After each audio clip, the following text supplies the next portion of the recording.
Hello everyone! Today I'm going to show you an incredible chess trick named after the English chess player Joseph Blackburne.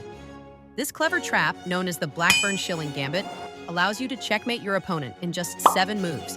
However, to successfully execute it, you must understand both of its variations. So make sure to watch this video until the end. Now, let's dive into the game. You'll be playing as black, and the setup begins with white playing e4. You respond with e5, and when white develops their knight to f3, attacking your pawn, you defend it with knight c6. At this point, many players will continue with bishop c4, a classic move leading into the Italian game. Now, the trap is set. Your next move is knight d4, seemingly leaving your central pawn undefended. This move baits your opponent into capturing it, and most players, around 90%, won't resist the temptation of taking a free pawn. But this is exactly what you want. As soon as white captures the pawn, you strike with queen g5, launching a double attack, targeting both the knight and the vulnerable g2 pawn. At this point, most opponents will instinctively capture your hanging rook with their knight, believing they are winning. But in reality, they have fallen into a devastating trap. Now you take the g2 pawn with your queen, attacking white's rook.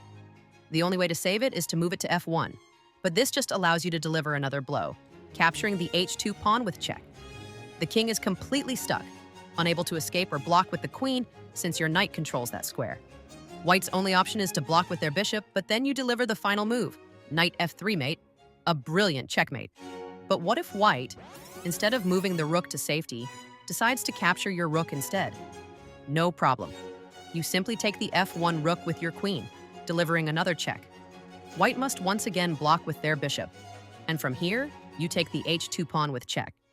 Since blocking with the queen is impossible, white is forced to bring the bishop back into play. Now, instead of delivering an immediate knight f3, which wouldn't be mate this time, you develop your bishop to strengthen your attack. No matter what white plays, checkmate is unavoidable. For example, if white plays d3, you strike with knight f3 check. The only move left is king f1, and now you play the crushing move queen h4, threatening mate in 2 ways, queen f2 check and queen h3 check. If white tries to escape with king g2, then queen f2 check leaves them with only 2 options. If king h1, then queen h2 mate ends the game. But if king h3, then an elegant checkmate follows with d6 mate, delivered by your bishop. And just like that, you've won in style using the Blackburne Shilling Gambit.